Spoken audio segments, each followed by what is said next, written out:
అందరికీ ఇవాళ మంచి రెసిపీతో మీ ముందరకు వచ్చేసాను. అదేంటంటే ఎగ్ ఫ్రై రైస్ అండి. అందుట్లో నేను కూరగాయలన్నీ వేస్తున్నాను. పిల్లలకి లంచ్ బాక్స్లోకి మంచిది. 5 నిమిషాలు అయిపోతుంది. మనకి ఎంతో సింపుల్గా ఈజీగా. అది ఎలా చేసుకోవాలో ఏంటో ఈ వీడియోలోకి వెళ్ళిపోదాం లేట్ చేయకుండా.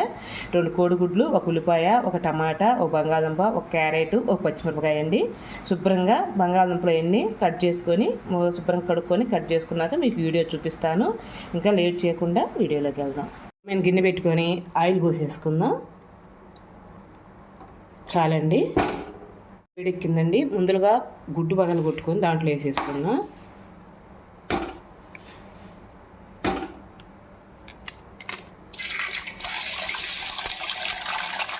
చూసారా, మరీ ముక్కలుగా చేసుకోవాలండి. ఒక రకంగా చేసుకోండి.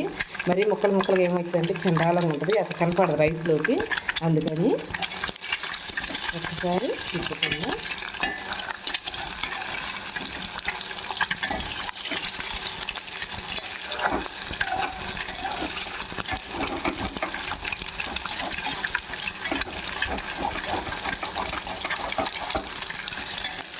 చూసారా,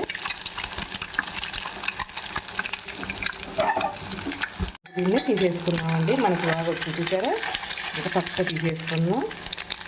ఆయిల్ ఎక్కువ ఉందని అనుకోవద్దండి. రైస్లోకి కొంచెం నేను ఇద్దరికి చేస్తున్నాను, ఒకరికి కాదు ఇద్దరికి చేస్తున్నాను.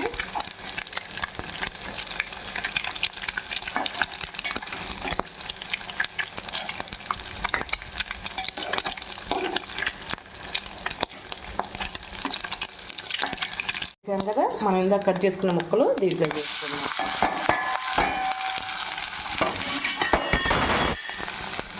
చిటికలంతా పొడి చేసుకున్నామండి. అంతా ఉండేనట్టుగా బాగా ఈ మధ్యనిద్దాము.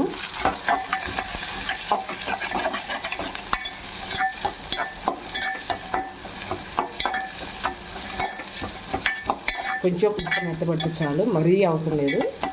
కూర అలా ఒక్కొక్కరు మెత్తబడింది, ఇంకా అవసరం లేదండి. ఇంక మనం చేసుకున్నాం. దీంట్లోకి ముందరగా మనం కట్ చేసి పెట్టుకున్నాం చూడండి. ఇదో తర్వాత రైస్ అండి. నేను వేడిగా వేస్తున్నాను. పిల్లలకు లంచ్ బాక్స్ అని చెప్పేసే కదా, ఎందుకంటే మధ్యాహ్నం దాకా ఉండాలి కదండి, పాడైపోకుండా ఉండాలి. అందుకని వేడి అన్నం వేస్తున్నాను.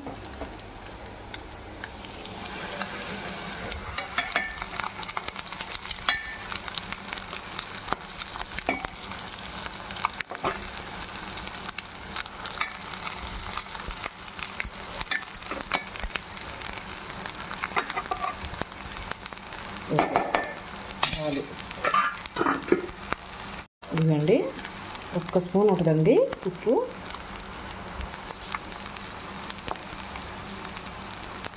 కొంచెం కారపొడి, ఎంత కొంచెం అలా ఉండలేనట్టుగా.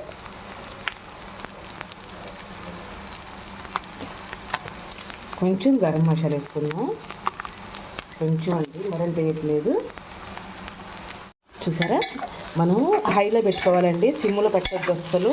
హైలో పెట్టుకొని టకా వేసుకోవాలి. ఎలా అంటే చిటపట అని అన్నం కూడా మనకి ఏగిపోవాలి దెబ్బకి. అలా హైలో పెట్టుకొని బాగా మంచిగా రోస్ట్ చేసుకోవాలి.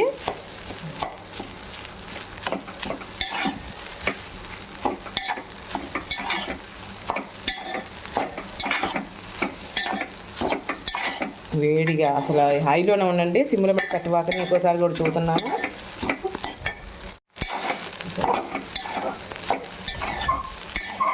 పిల్లలకి పోషకాలన్నీ మనకి కోడిగుడ్డు, క్యారెట్ అన్నీ ఉన్నాయి కదండి. మనకి లంచ్ బాక్స్లోకి ఇది మంచి బెస్ట్ అండి. ఇంకా మీకు లంచ్ బాక్స్ ఏదైనా కావాలంటే కామెంట్ రూపంలో అడగండి, నేను చెబుతాను.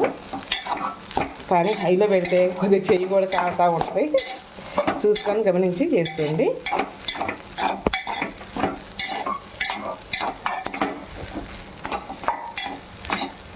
ఓకే, ఇక స్టవ్ ఆపేసుకుందాం.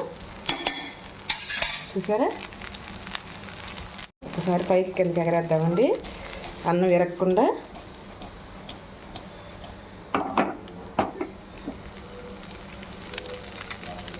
కొత్తిమీర చల్లేసుకుందాం. మనకి లాస్ట్లో రెడీ అయినట్టే.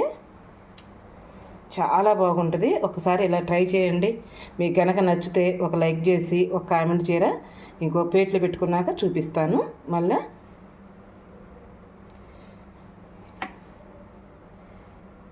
తీసుకుందామండి. ఇంకా చూసారా ఎంత చక్కగా ఉందో. ప్లేట్లో తీసేసుకుందాం. ఇదిగోండి చూసారా మనకు రెడీ అయింది. ఉన్నాయి బాబట్ని, చాలా బాగుంటుంది. ఒకసారి ఇలా ట్రై చేయండి. మీకు నచ్చితేనే ఒక లైక్ ఒక కామెంట్ అండి. రేపు మంచి వీడియోతో మీ ముందరకు వచ్చేస్తా. అంతవరకు బాయ్ అండి.